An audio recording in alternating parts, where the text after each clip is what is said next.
Alright, here we go with properties of logarithms. In this one, you're going to use properties of logarithms, simplify, evaluate, and solve. So what are these properties of logarithms? Excuse me. Good grief. Anyways, here we go. You got a product property that says log of x a times b is equal to log of x a plus log of x b. It can go the other way around too. Keep in mind that if I say that I'm adding two logs, I can show that those two logs are being multiplied. Alright, same thing with quotient property. Log of x to a divided by b is the same thing as saying log of x of a minus log of x of b. And again, you can go backwards. The power property says log of x of m to the p power can be rewritten as p times the power, in other words, times the log of x to the m. And again, the inverse property, log b to the bx is equal to x. Notice how same base, same thing, Bobby, and stuff like that. Or b raised to the log of b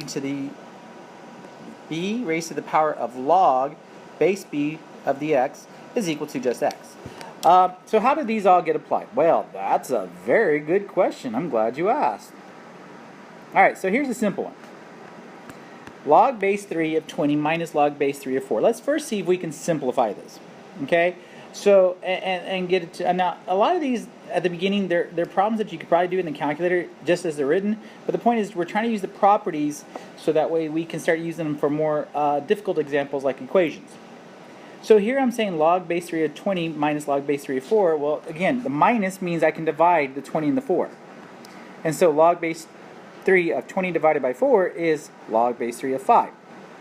And that's it. And that you could also type in the calculator. If you type this into the calculator and the problem itself into the calculator, you should get the same answer. Let's do it with a power and some properties. Okay, so let's see here. Now, in this type of example, you need to take care of the power first. So this is like kind of the reverse of what the power product said. So I'm going to say this number that's multiplying the log is going to become the power. So that's log base 2 of x to the third power plus log base 2 of y.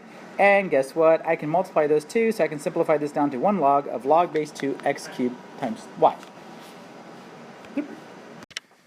Alright, so I had to take a pause because there was a pull emergency, so you know how well these recordings can go sometimes. So you can see here the answer ends up being log base 2 x to the third power y, and I had to use two different properties here. One was the power property, which moved the number that's in front of the log to the exponent of the x here, and then the other one was the product one, which tells when we add we can multiply.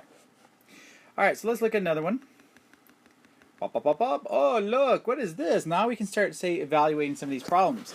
And yes, like I said, you could easily solve this one by typing in the calculator, because there's no, there's no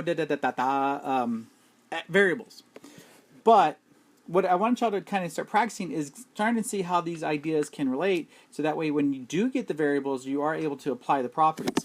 So here, log 16 minus log base 2 of 16 minus log base 2 of 8, I can divide 16 and 8 because the minus allows me to start dividing those two numbers, and that gives me 2. So now I'm looking at log base 2 of 2, which is just an answer of 1.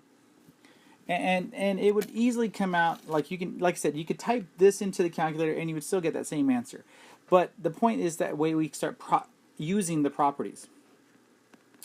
Another example, really? Okay, now look, here's one that back, I guess, a long time ago when we used to have to do these by hand, because, well, there was this time before calculators, we would have said, okay, there's no log base 6 of 4 and no log base 6 of 9. Now, again, you can type this in the calculator and you should get the answer.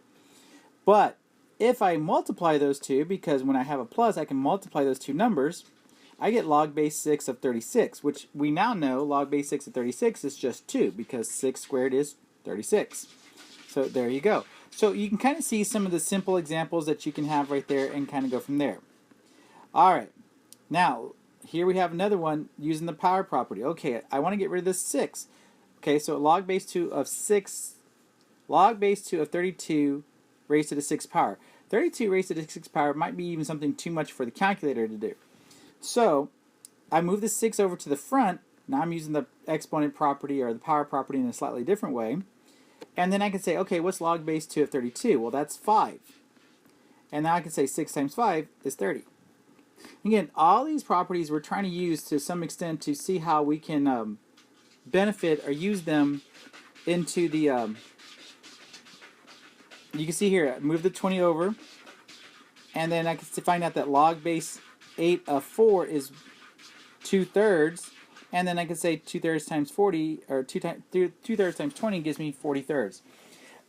Again, a lot of these, like we used to have to do a lot of this by hand, and this is where a lot of these kind of properties came about.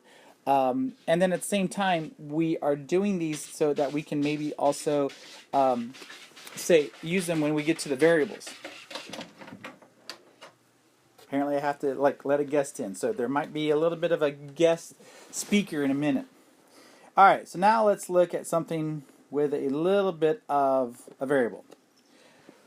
Alright, so I see log base 3 of 7 equals log base 3 of 56 minus log base 3 of n. So how can I go about solving this? Well, I could try going ahead and say, trying to say 56 divided by n, but that really doesn't solve much of anything either. Well, maybe it does. Maybe I could. But I started thinking, well, you know, we like to have our variables isolated, and we like to have our variables on the left and numbers on the right. So I did that. So I moved the log base 3 of n over to the other side, and that's a minus, so it becomes a plus, or a positive. And so I'm treating these logs as numbers because they are numbers. When you were if you were to take the log of base 3 of 7, you would get a numerical answer. So notice how that log base 3 of 7 was positive, now it's a minus.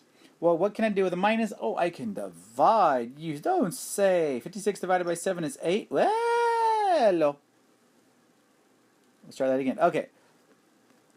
And then you can say, oh, hey, look, they're both the same base, so I can drop the base. Now, you can't drop the base when there's a minus in between. This minus kept me from dropping the base.